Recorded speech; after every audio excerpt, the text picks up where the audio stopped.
মোৰ কোকৰাঝাৰ লোকসভা সমষ্টিৰ অন্তৰ্গত বৃহত্তৰ অঞ্চল এই আমাৰ চাউলকাৰা যিটো এটা বান্ধ আছে সেই বান্ধৰ যোগেদি তেওঁলোকৰ বছৰৰ যিখিনি জীয়াই থকাৰ কাৰণে যি খেতি বাতি এই খেতি বাতি কৰাৰ যিখিনি পানী ইৰিগেশ্যনৰ যিখিনি ছিষ্টেম তো সেইটো তেওঁলোকৰ হৈ উঠা নাই বা তাত যিখিনি হৈছে সেইখিনি যথেষ্ট নহয় কিছুমান কৰিব লগা কাম নিশ্চয়কৈ আছে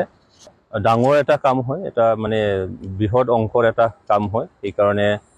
কেন্দ্ৰীয়ভাৱে আমি যিটো মই সাংসদ হিচাপে মই সেইটো আজি দেখি ভালকৈ বুজি উঠিছোঁ যে নিশ্চয়কৈ সেইটো আমি কেন্দ্ৰত লৈ যাব লাগিব আৰু মই যিহেতু ৱাটাৰ ৰিচোৰ্চেছ ডিপাৰ্টমেণ্টৰ মই এজন সদস্য হওঁ কেন্দ্ৰত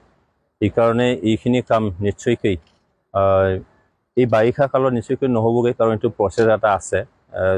অহা খৰালি দিনত যাতে কৰিব পৰা যায় তাৰ কাৰণে ব্যৱস্থা ল'বলৈ মই সেইটো ভাবিলোঁ